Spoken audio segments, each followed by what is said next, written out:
Same official kwoli nkubaza kubanga to subscribe inze twongere ka like ako ka comment ne ka subscription kituzaamu amanyi twongerayo kiraga nti bye tukola obikiririzaamu adosobola kubanga tuweerezaako ne ka message ku namba zaffe ezolaba ku screen obanga olina wolaba tatambudde bulungi tuli bantu twawukanya bye tukola so mu ngeri emu oba endala tusobola okubaako bye tusobya tusobola okubaako otali mu mativu but of course bw'otuweereza ka reaction kaako katwongeramu amaanyi n'okweyamba okwetereeza kale tuli padi by banafa ba Arapex Style Adhesive Cement Asphalt Tiles gena mu hardware zona mu ggwanga oberenga ate omwefunira Axel and Security System abo batunda sola ezabuli kika ani bazikuteerayo mu mayumba go bakutegeeza nti banonye ku namba yabo yejjira ku screen yawo okusobola kubira nga ate omanya ebisingawo abantu be South Africa nkyabategeeza 22 August October Afrigo Band egenda kubanga eriao Santon ngeba omuziki jangu okunywa kugenda kubeera kungi abagenda okubeera bawerekera kubagenda kubeera bangi nnyo so ebisale VIP zigenda beera rwandi 1500 ordinary zigenda kubeera rwandi 7 then VVIP zigenda beera runs 25 kale osobola kubiranga atononyako ku Ice Studio Promoter ate nabiranga ate akuwa tickets no booking table atiembera emiranga etambula bulungi kale a week wedde emboozi ya Becky badde nene nnyo mwebale comments zammwe feedbacks zammwe tweyanze ge buli kyonna kyoteekayo tuba basanyo okubeera nga ate tutu receiving nga kitegeeza nti mba mugoberera ebintu abantu ba bloggers badde bali mu mboozi eno naye nga ndowooza credit ekyagenda nnyo eri omukulu SB4 ne mwana Phoebe for the work done naddala mu kaseera keba handlingira ku Becky then credit nemane etambula negenda pake wa Alan ate abadde naye ebbanga lyonna kubanga Alan yabagamba nti omwana mawulire waffe badde emyezi gibadde na ate yabadde naye emyaka ebiri so ate credit nedda jali ebigambo bibadde bingi omugambo mwagutokomoka omugambo gwatokomokera ddala remember nali na video mugenda abantu muganda oli nagamba naye Alan atusonyiwe twatokomosa omugambo but then we bibeerawo mu bulamu ekirungi mu bulamu is kuba okufuna accusation ate n'ofuna answer nga tebalina kuddanamu but bukyanga Becky Katonda amumuza emirembe kubanga yali malayika gwe tulowooza nti alina akana kakwate eno fenga ffe abalamu twasigala tukyakola ebyaffe kuba ffe abalamu tukyali balamu developments nyingi nnyo eziriwo netulowooza nti Alan ekisooka eddoboozi lye nga abeebaza liba lya mugaso nnyo okutuwa developments lwansonga nti ennaku essaawa zino tulina akakwate ku Becky mulina akakwate ku Becky kubanga mwaliwo mu bulamu bwe kwe kumunoonyaako nga yakave Fort Portal leero kyo tugikoze lwaleero yavuddeyo olunaku lwaggulo si bwe kiri nakomyewo lwaggulo twaziika Lwakutaano twaziika Lwakutaano kitegeeza nti Lwamukaaga Sunday Monday Tuesday almost 4 days ng'oli eyo mbaye nasigaddeyo ke 40 wali tunadde okumaliriza ng'ensonga za ebintu mbitegeera ebyo nga mufiiriddwa biba bingi bino bamulaba kungula bitono babere bisigalawo nga bingi so nina okusigalawo mu makaago mbe nga nabyennyambako omukadde oyo olw'ensonga nti mbadde ne famire eyo okumala ebbanga mbadde mbayamba ebintu bingi nnyo wakaawo era abaatuukayo abali okuziika balaba amatafaali agaali awo nze nagagula nga nabyempulaani nga bambi maaso okuba nti neebaza omukadde oyo ddala maama oyo okuba nti abadde ageza abeereddewo Becky mu bulamu bwe so yensonga yali nsigazza 40 obuseera okumala akabanga ako so ombulize kuba tulaba tutandike bonna abatulaba nsaba balamusaako njagala obbabuuzaako n'obbakulisaayo mu kuziika gye twali nga twerekerako mukwano gwaffe malayika yaffe Becky nze njiyita Angel muyita Angel amazima gali nti Becky alina ekyenjawulo obubonero bwa Becky bwa butuukirivu mu njajinga yaffe bayiza obubonero bwa Becky bonna n'ebbaluwa gye nafuna okuva e Roma neewuunya nnyo bamuyita yali Reverend Zita Mother Goreth or something like that njaji sharing agezako okwagala gisharingako okwo nga obaka buva e Roma nga bwebaza era nga beewuunya Becky neewuunya nnyo era yava Italy direct number yankubira essimu nga yava Italy direct okuva e Roma ebampereza obaka obwo nga beewuunya malayika eyo ebadde bafa bamuyita malayika bagamba oyo mwana abadde malayika yabadde wanjawulo kyadde kyonna ekimubaddeko kyali kyanjawulo kwegamba Becky yakoma kukoma ku bantu bana abaffe bona abo mu Uganda bana bali ku social media bali yakoma ku nsi yonna. Becky ensi yonna emulabidde akaseera katono gibadde emyezi ng'etaano. Ne mu myezi etaano Becky tena watatuuse babadde bamutegedde buli wamu naye nga Becky ekimutuusizza eyo sigamba nti mulwadde yekka omwana yekka ayita mu mbeera enzibu mu nsi yonna baana bangi abayita mu mbeera enzibu esingana ya Becky naye kyetugambye nti alina ekyenjawulo ekimubaddeko nti nga Becky olaba akavidiyo ke kamu oba omulabako lumu toyagala mmulekerawo oyagala kuddamu olaba omulabe so alina ekyenjawulo kyola juzi nadde ndowoozaamu awo ne ŋŋamba nti nina ekintu kye nakola oba Becky bwe yali yakamala okuzikira namutuukako ng'ali awo ne mutunuulira ne mutereeza ne mutereeza bulungi nnyo ne mukwatako mu maaso ne muzza amaaso ne mutereeza ne muggyako n'ebipiira ebyamuliko naye bwe namala okudda emabbali nga wayiseewo essaawa nga ziizo nagamba nti Becky singa nze mbadde awo wansi abe tagenda kikola abadde agenda gamba nedda kamusabire dda agenda kuzikuka engeri gy'eri anjagalamu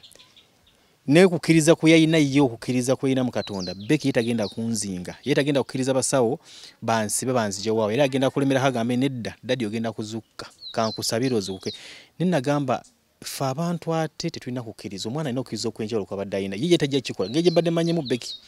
ne bange ne badde mulabiddemu n'okukkiriza kwabadde alina yali tajja Becky kukkiriza basawo banzijewo bagambe nti nfudde omala gakkiriza tujjemu kale ebipira katuzza amaaso nti azikidde omu kagulekedde awo ye tajja kikkiriza ye nga ye naye neewuunya nti ate ffe abaaliwo nange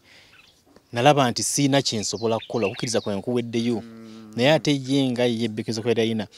ye tajja kukkiriza dadi wa mujjo so ye mbeera oba kwe kukkiriza kwe tulabamu Becky nti bw'abanga yalina okukkiriza okwenkana bwe kutyo then Becky yalina ekyenjawulo ekyamulimu ng'oggyeko Becky okubanga Becky nga ye bwe mba nali nnyamba Becky saamuyamba olwakakwate konna oba sibadde mulamu olwakakwate mbadde mulamu bwe olw'ensonga nti Becky ye mwennyini abadde kyabadde ng'ayitamu kibadde kinsika kibadde kinnuma nga nange nkifiiringa ng'omuntu kale kakati ate ye abamande ye mwana w'omukyalo oyo mande mama gwagamba nti gwe yaliko naye ye God yes God wali omumanyi wali mwemanyi ng'omuntu God abaana b'omukyalo oyo mukyalo alina abaana balenzi abaana bemanyi baana balenzi balina naye n'abaana balenzi bali bana baana bemanyi omukyalo alina abaana balenzi bana abaana be abamu mbadde nga wono gamba nti tuwuliziganyako ku ssimu nti gyebale gyoli waliwo n'omu olusale yabeerangako eno entebe nga tuwuliziganya abamu babeeranga eno entebe babeerangamu nnyo eno entebe nga tuwuliziganya naye nga bumanyi nti era oluganda olwo bwe olinayo omuntu akumanyi nze ng'omuntu sina nnyo baŋŋanda bangi sina famire ennene mpulina famire ennene ab'ekika kyange nti bangi tetuli bangi so nga bw'ofuna omuntu wena akakwate muba muwuliziganya abaana b'omukyalo oyo bali bana abalenzi so God nga ye God nali mumanyi nali mumanyi era nali muwulira naye nga baŋŋamba nti yagenda ggulu yalinooneka ali mu kunywa mwenge yali mu biki kale ne bitankwatako nnyo naye nga ye nga God nali mumanyi so story okuvaayo nti God yali taata w'omwana obona omukyala yamanyi God it might be nti yali amumanyi kiyinza okuba nti bali balabaganyeeko era God taata w'omwana naye nga bwe mbagambye nti ye ensonga y'okuba nti taata w'omwana nze ku lwange bali nnyamba Becky saagala gikulembeza nayagala nkulembeze Becky nsobola omutaasa era in fact bano abajja right now nga bakalemingira Becky naye abantu tulina ekizibu kimu abantu kyemmanyi babadde bakimanyi nti Becky gyali Becky atakimanyi Becky gyali bano abalala abaami abajja nti Becky simanyi mwana waffe bali bakimanyi nti Becky gyali bali bamuwulira naye abantu abasinga bati okutenga responsibility y'ekintu nga kiri mu mbeera emu bakimanyanga naye nga Becky embeera gyali mu right now singa n'ogenda mu bulamu bwe bw'omwetanta n'omuyingira mu bulamu bwe oyinza obutamalaako kubanga obulamu bwa Becky bwadde very expensive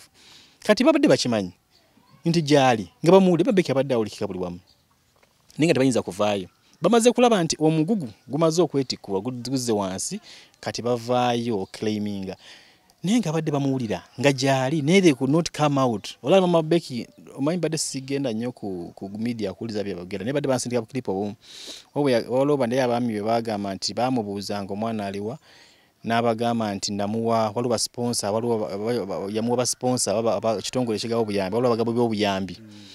bwe yamuwa be bamuyina okitegera kati nze nali nfuuse ki sponsor ku mbeera gye nali nga nange njiya buyiya nze nali nfuuse sponsor nze mugabi w'obuyambi kira kitegeeza ki nti yali akimanyi baali bakimanyi ne olw'ensonga nti Becky yali mu mbeera enzibu nti yali yeetaagisa omuntu nga real olina omutima okuvaayo weeteke mu bulamu bwa Becky ogambe nti kale nzize kankole ki katenke over kyali si kyangu so somehow sibanenya kubanga bantu basobola ku omuntu yenna kyonna kisobola okubeerawo nze abantu bomba twalanga bantu omuntu asigala muntu so sibanenya ekyo kitutwala oba oli 40 nga batugamba nti family bagita erumye n'ogwengulu bagamba baagala kutwala mwana ibo gye bayitewo ewaabe w'omwana era baagala muziikula tukiba ntugamba nti kyetaagisa lwaki twatuka ku prosesi y'okumuziika nekisigala nga kitutabudde omutwe well nabadde ku Monday nali ne meeting 40 ku Boma police station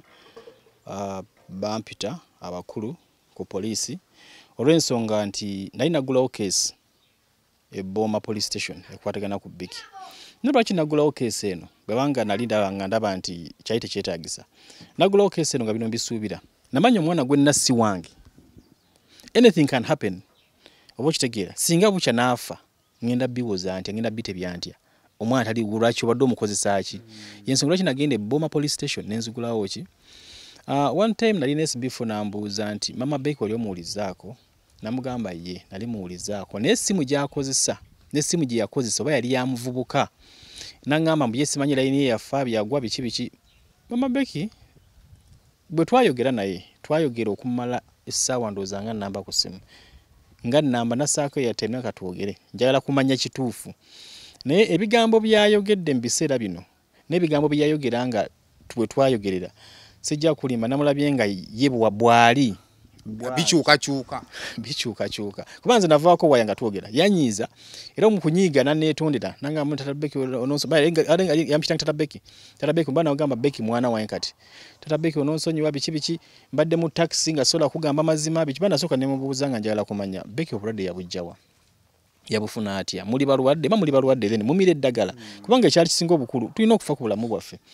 despite the fact what tulina okufa ku bulamu bwaffe nemuza mumire eddagala nasooka yeegaana nze siri mulwadde tuli balwadde nze nekeza nokukebeza juzi nga ndi mulamu konze kati omwana Becky wadde yabujjawa tinamulekewo omusajja nengenda okukola nagenda okudda wayise ebbanga baginga ngamba bamusaze enviiri ngomwana atandika okubutuka atandika okulwala konze omusajja gwe wamulekera yamukwata bukwasi yamukwata mbunanti konze mbulira amazima kanasooka ajjako essimu nenziramu ne mukubira n'andika okungamba nti mbadde mu bantu nga sinza kugamba amazima naye kale nalina obulwadde biki kugamba ebigambo byawe tebikwataga ne mbuuza Becky waani mwana waani namubuuza ebibuuzo ebyo ne mbuuza Becky waani nangamba oyo Godi yeegaana ki yeegaana omwana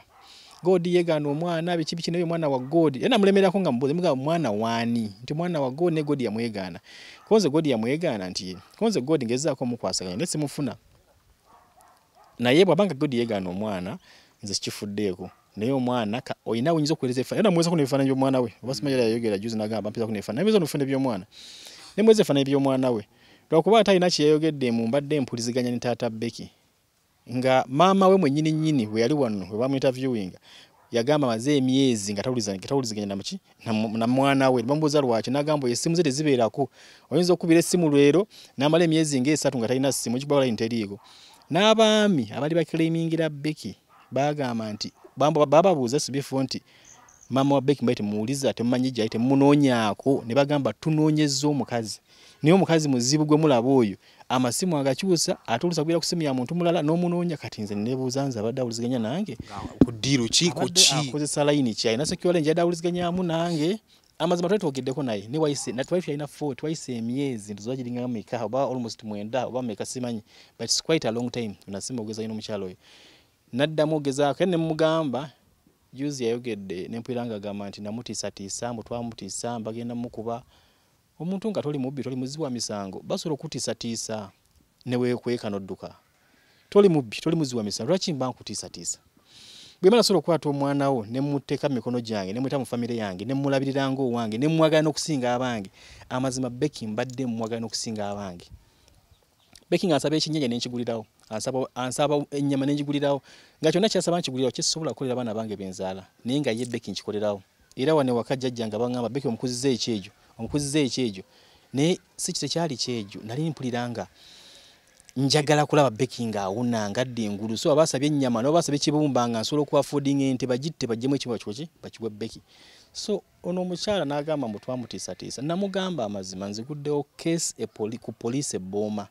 namugoba yagala omwana wo jjangu ku police station Ebbooma we reporting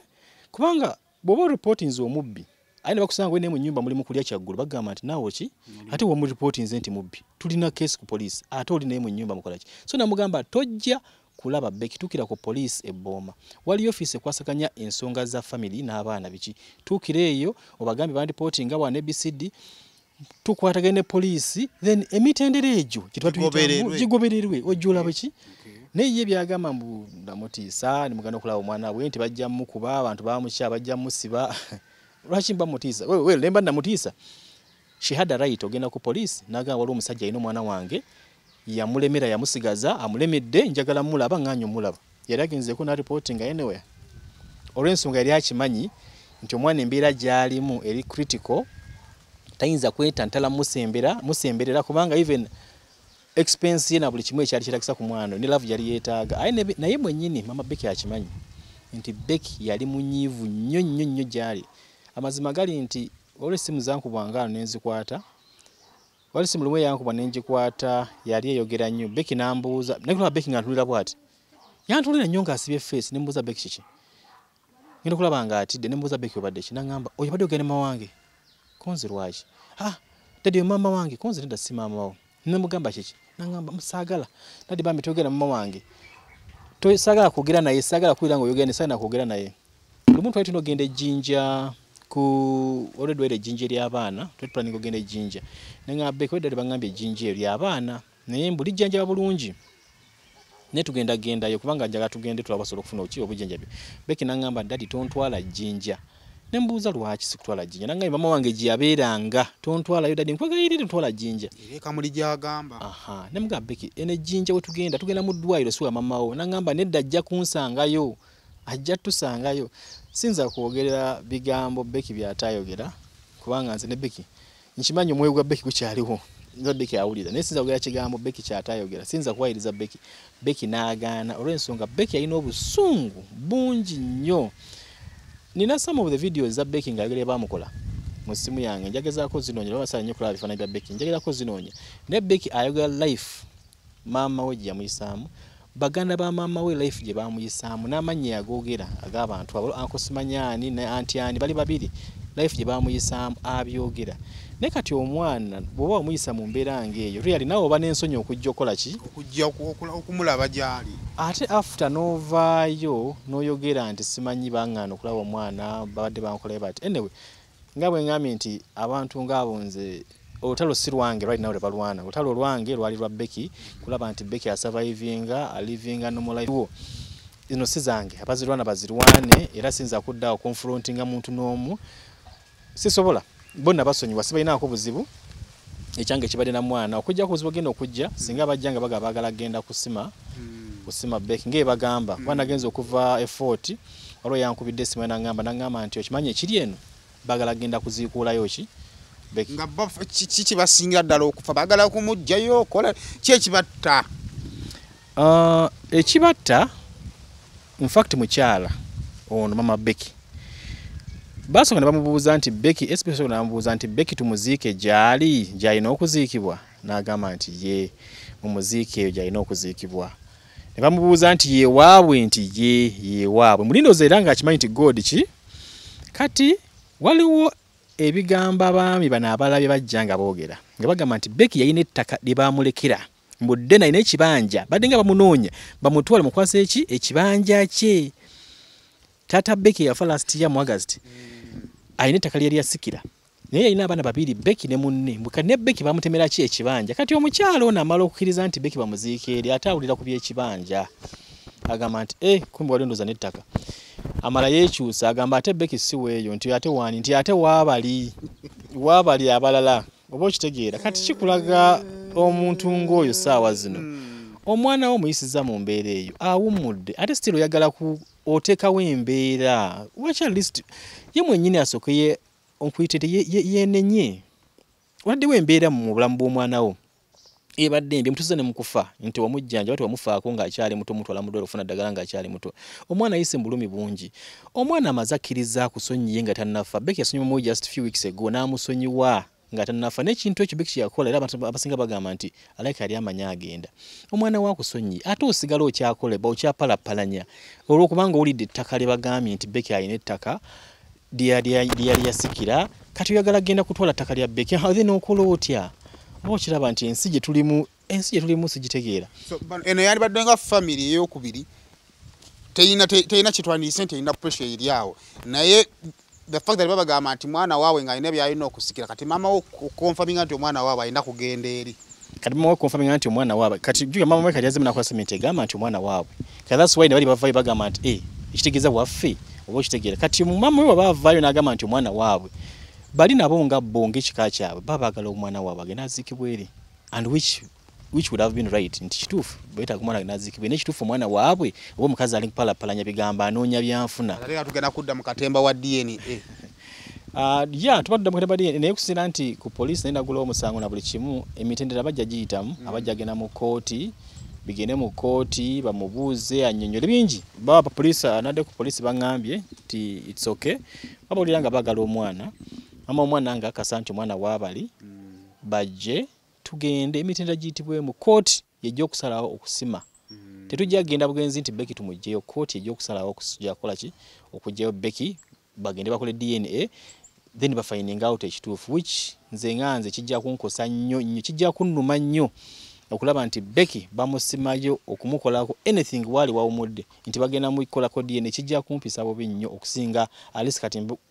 right now simanyi mbadde mugumu nebaza Katonda nti ngumye okuva Becky yawumula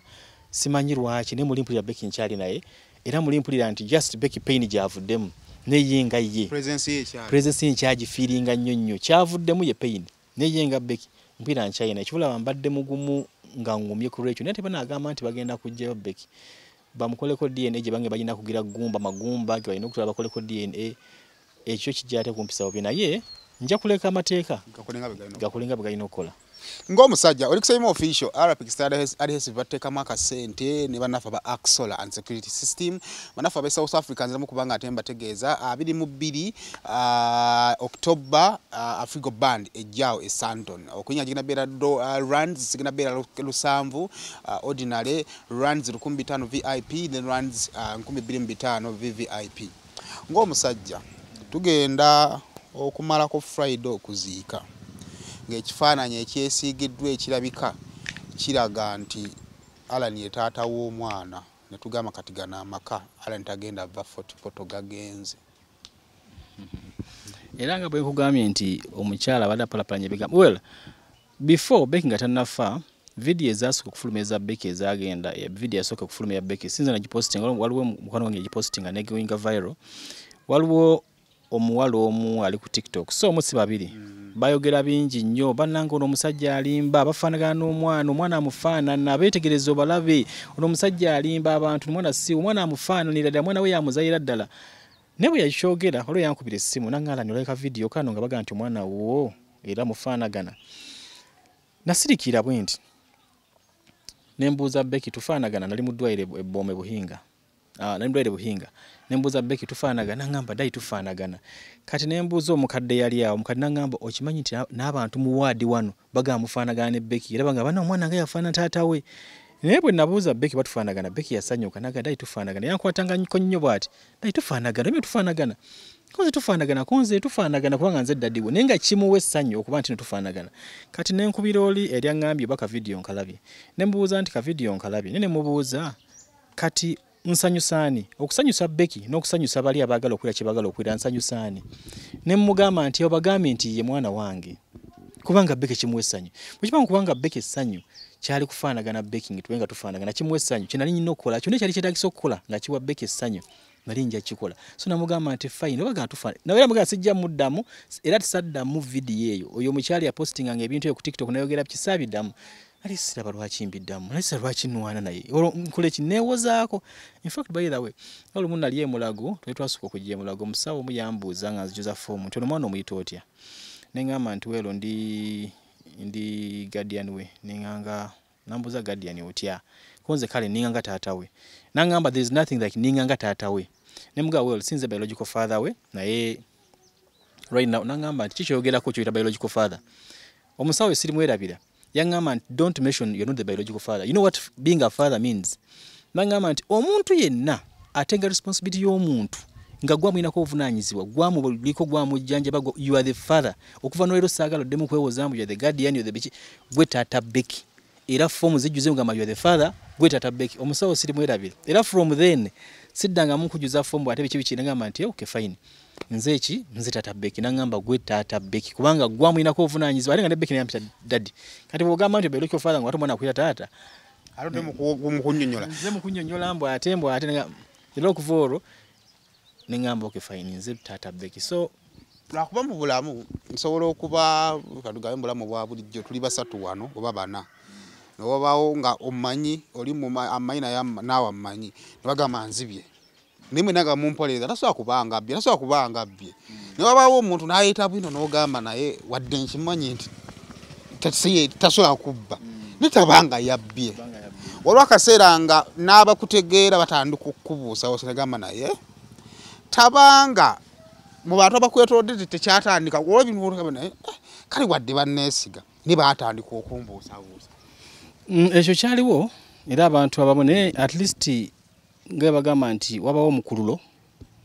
abantu abagala nnyo okufining out about Becky history ne gyavudde gye mbadde nkolera Kalya Court Fort Potro era mbadde njogerako ne mukama wange awo Mr. Kalya mugambwa mwami mbadde mwebaza nkubidde kusimba miti yali omukuziika naye gye nali nkolera Kalya Court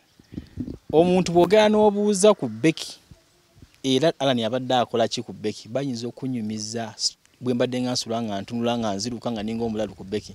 bibaddengawo n'ebintu ebimu sometimes mbulamu bwaffe tebirina nnyo mugaso kugamba bw'okwata ekintu ekitini n'okicapitalizingako kiyinza okwonoona obulamu bwo bwonna aye n'ova ku mulamwa oba okitegeera so waliwo ebintu ebimu bulamu bwaffe nga really tebirina mulamwa naye tebw'okiteekako n'okizimbya kikujja ku mulamwa ebintu mbadde mbiwulira naye nga tebiyinza te kunsijja ku mulamwa omanyi tulina ekizibu kimu mu nsi tuli nnyo on the receiving side ebiseera ebisinga abantu abasinga twagala nnyo nze sinoonya kwagalibwa njagala nnyo okwagala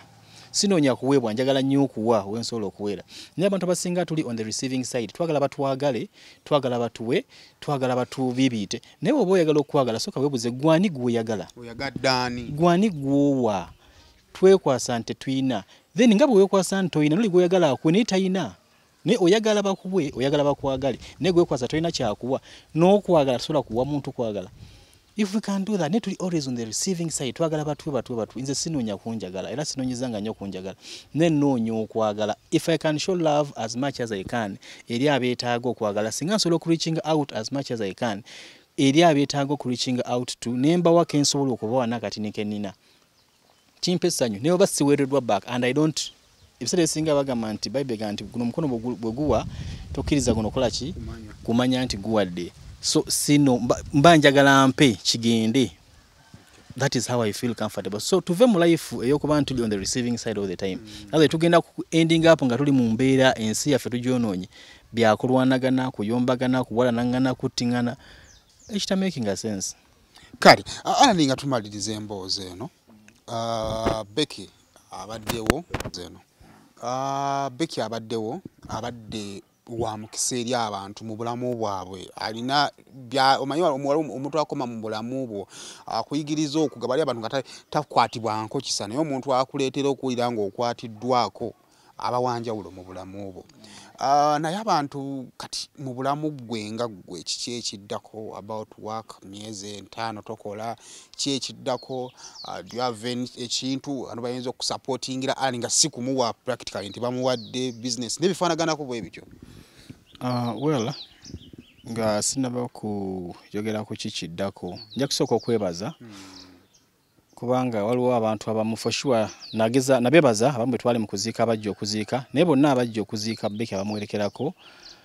SB4 Media, BBS, aba TikTok fans, TikTok Phoebe, waliwo omukyala oyo samwogerako nnyo ne Becky yayina maama we. Becky yayina maama we. Bwe nga maama we siga maama we the biological mother.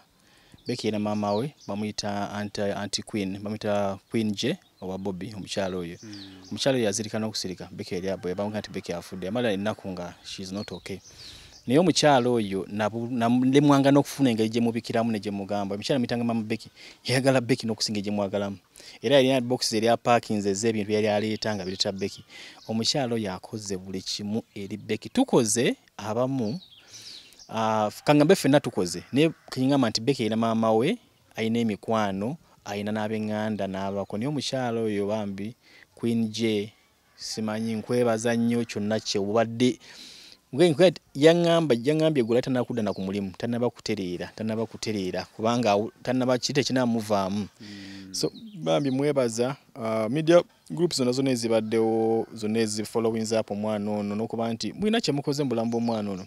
Wano mulinganga oli bw'abalaba alowooza nti just story gye mugezaako capturinga naye story gye mukapturinga ina obulamu bw'omuntu bwegenda okukwatako era agenda okukyusibwa eri story gye muba mutaddeyo maybe kigendererwa kyo ku nsi nti olina okukola story nga zino wabeewo omuntu akola ki wabeewo omuntu akyuka naye tewamanya story ki gy'ogenda kukola egenda kukyusa muntu oyo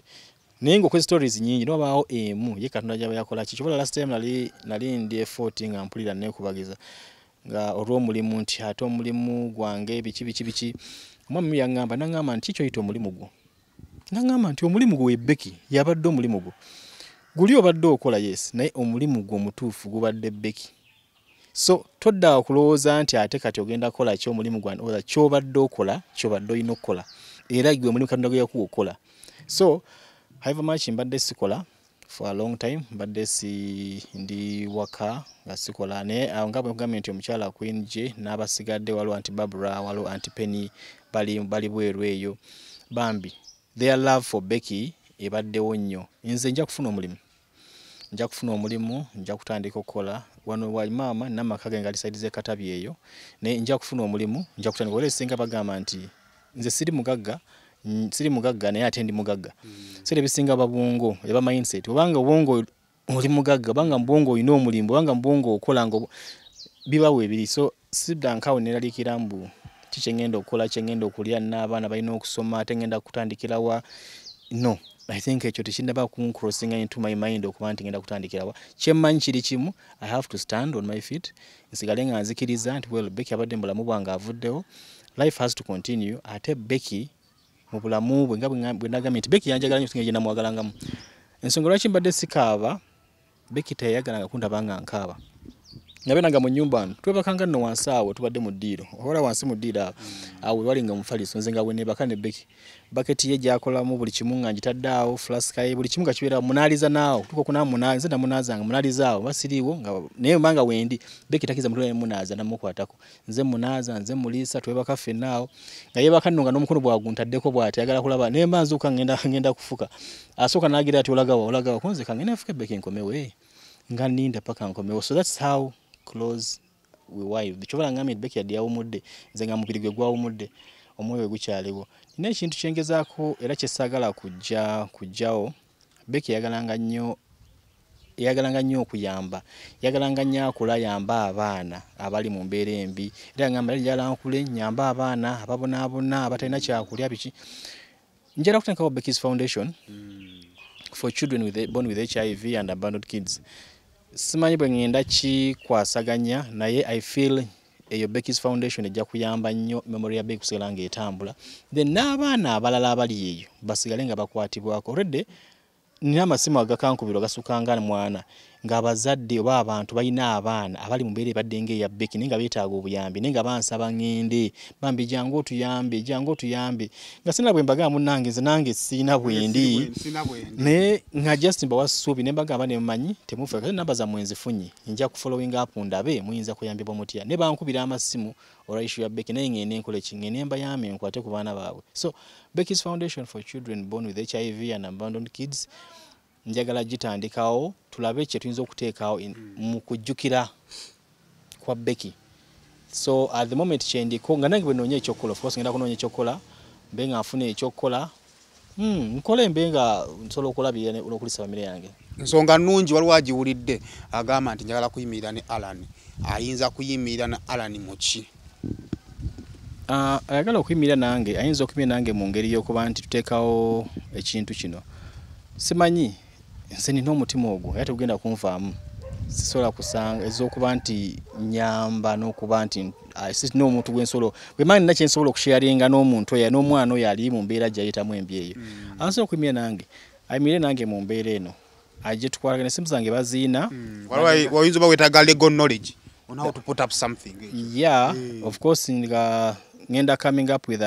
ngenda geza ku draftinga ekintu ekitonotono nenga I need that advice. Bwe manjala kutandikawo ekibiina ekiyamba abaana nga bano maybe it's an NGO ngenda kuyamba abaana nga bano children born with HIV sa Becky's Foundation. Bwe manjala kitandika njagala kumanya asobola okunyambako okumpa that legal knowledge asobola okunyambako okumpa directions iyo inakuyita ano inakutandikira ano jangu tukwatagane ne obanga oli eyo nga you feel tusobola okukwatagana mu mbeera emu oba endala tubeeko ne kitutandikawo oba ne bwe tusobola okuyamba abaana nga bano enfunzi. Kimanyi bangi organizations nyingi ziyamba abaana ne mu ngeri y'enjawulo ku Becky's side njagadde nkibeeremu at least nange mbeeko n'ekyensigala nga nzijukirako Becky. So in that way Becky yagenda zaali mmeka? Zaali olunaku lwaleero luwezezza week bukyanga Becky as yagenda around 11. Becky yafa ku Lwakusatu ng'obudde ku makya Lwakusatu leero Lwakusatu. So naku leero Becky yawezezza week leero 21 minus yakufanga 10. Leero week lweweze. So kyandibadde kyavunaanyizibwa singa tukatonda abaatukwatiddeko at least by 10 September next year. Tubeeko kye tukola oba charity mu linnya lya Becky. N'ekirala mpozi Becky ebijja bagita entaana ye twagirese nga of course erifu tekolebwako olw'obusobozi ekisooka then ekyokubiri bangambye nti bwera tukikozeeko mu ennaku 3 tunagikolako oluvannyuma lwa myezi 3 ng'ennaku z'omwezi 16 Desemba. Becky alina mikono gye gibadde ebweru bangi abadde ebweru ne bagamba bonna abasinga bali kugenda kudda mu Desemba nga balina baleetera Becky balina bagala kujja kulaba ku Becky. Mpulanize nti nga 16 Desemba tujja kuva wano tugende e Fort Portal era ku olwo tugenda ogezaako kulaunchinga ekintu kino kyetugenda okutandika nakyo era kilaunchinga ku olwo lunaku. So tiimu nnene nnyo egenda okubanga ekomyewo abali ebweru tiimu nnene tugenda kwesitula ffenna tugende e Fort Portal gye twagalamiza Becky tumalirize entaana ye tuseeke ejjinja ku ntaana tugenda kugenda n'ejjinja tuseeke ejjinja ku ntaana ye. So from there tulaunchinge kino kye twagala foundation ya Becky kuba tubaako ne kye tukola okutuusa obuyambi ku baana abalala. Kale kakati enamba agenda kuddamu agituwe manyi bibuuzi badde bingi nnyo we yali omulwadde tetwakulabako ne legacy ya Becky ekyeyongerayo atandika butandisi kakati foundation weebezze still osobola okubaako omukono gw'oteekamu era I believe ojja bba olina kyogasse mu bulamu bwa Becky kubanga obulamu bwa Becky kyagenda mu maaso. Abantu bampere enamba tumalirize. Ennamba y'essimu abaagala okunkubirako MTN eri 0788 242 911 then ya Airtel 0704 80 60 30. Abamu ne ku WhatsApp izo namba zombi ziri ku WhatsApp bambi mwebale nnyo abajja ku WhatsApp ne mungumya ata Becky guma bibaawo guma mwebale nnyo n'okwebaza abantu bangi bankubidde amasimu bansindikira messages bambi bangi nga bebaza ekyo mukuso mulungi heba machi ole side eyombe Rwanda n'eyogera ebingi naye sinnafuna muntu n'omu ku simu yange yampereza message nga nvuma obanga nnumba banga ayumba bonna abankubidde amasimu n'abaweereza messages bebaza bagabane webale nnyo banebaza olw'omutima ogwo nange nsigala mbagamba nti ogwo mutima sinze nzekawe namwe muguyina just mwekutte loosen up mwete mujja kukizo mulina omutima omulungi ogusinga n'ogwa Tata Becky gwe mwogerako. kale mu bulamu waliwo kirabyeko n'osanga omuntu emmotoka wakati mu kibira ng'esise nga nanyini motoka agezaako okukuba omukono naye nga tewali motoka eyimirira. Abo bayimiriza si be basinga emitima emibi naye lwakuba waliwo abatta omutima gwabwe ogw'okuyamba omwe muli ababbi abayimirira mu bibira ne bafuula nti emmotoka efunye obuzibu oyimirira ne bakubba n'abalala be bayamba ne batabasiima. So olaba ng'omuntu alina omutima oguyamba, never frustrate that person. So mu mbeera yonna ne wobanga owuli waliwo akatatambudde bulungi to frustrating nga mutima guyamba lwa nsonga osobola okuba n'emitwalo 5 nga amaduuka maggale ng'enjala ekuluma nga waliwo ayina ekyokulya naye nga teyeetaaga mitwalo gye 5. So tusigale nga tu-encouraging emitima egiyamba kubanga wegitayambe ffe giyinza okuyamba abaana baffe oba giyinza okuyamba abazzukulu baffe. Nze nkutadde neyanzanyisebo n'ababadde batulaba bonna banemwebale nnyo era simanyi kyabasabira naye beebaza banneebaza naye ate nze nsinga obeebaza banemwebale nnyo mwebalire ddala mwebale nnyo kubaako Tafaali na Bubaka na Saala ze mutadde mubulamu bwa Beki wabanga malayika nze nga gye mbadde mutwalamu nti malayika eyo malayika era eri kimanyi weeri buli wamu buli kimu ekiraba era buli kigenda mu maaso kyonna ebadde ng'ekiraba era kimanyi gyeri nsanyufu mwebale nnyo mwebalire ddala bambi. Kale, until next time, tujja kuba meeting Arabic Standard Adhesive, Axel and Security System, bebatuusaako show eno, abantu be South Africa, 22 August, Afrigo Band, eri mu kitundu kyammwe awe Santon. Kasine mbiringa temukategeka, mukanoonye, ate mbenga mukuba omuziki.